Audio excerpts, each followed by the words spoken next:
Most people don't struggle with decisions because they are bad at thinking. They struggle because they are waiting to feel sure first. But certainty usually doesn't come before the decision. And if you wait for it, you stay stuck. In this video, I'll show you how to move forward without needing certainty first. This idea comes from this book called Thinking in Bets, a simple framework built around 4 rules for making better decisions when you don't know yet. Rule 1.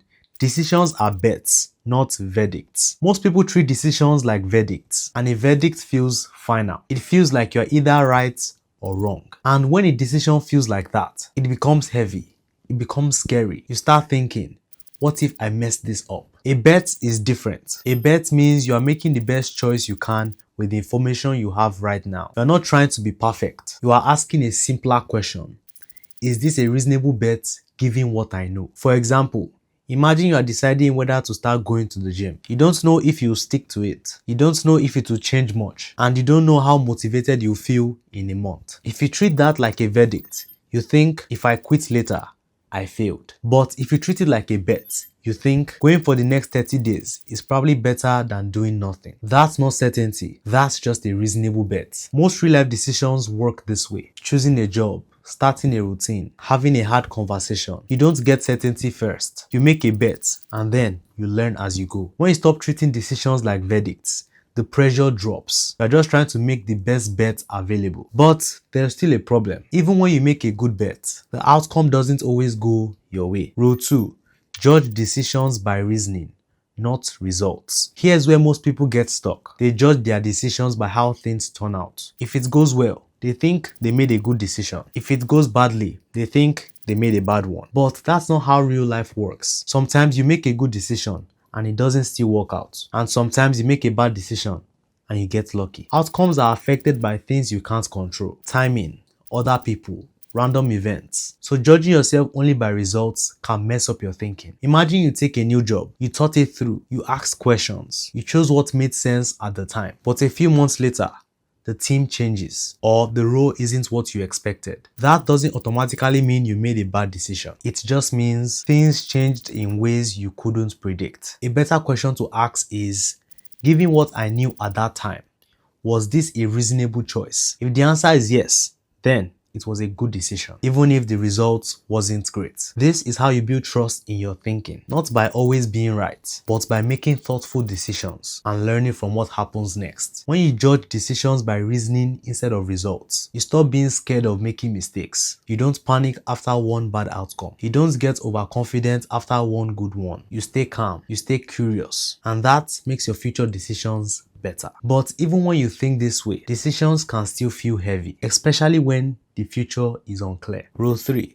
Think in probabilities, not absolutes. One reason decisions feel so heavy is because people think in absolutes. They think in terms like, will this work or not? Is this the right choice or the wrong one? But real life doesn't work like that. Most decisions don't come with yes or no answers. They come with chances. Thinking in probability means asking, how likely is this to help me? Not, can I be 100% sure? You don't need exact numbers. You don't need to be precise. You just need a rough sense of what's more likely than not. For example, imagine you are deciding whether to start a new routine. You might think, I don't know if this will work. But a better way to think is this more likely to help me than doing nothing? If the answer is yes, that's usually enough to move forward. You are not betting on perfection. You are betting on better odds. When you think in absolutes, uncertainty feels dangerous. But when you think in probabilities, uncertainty feels normal. You stop needing guarantees. You stop waiting for perfect clarity. You make decisions based on what's likely,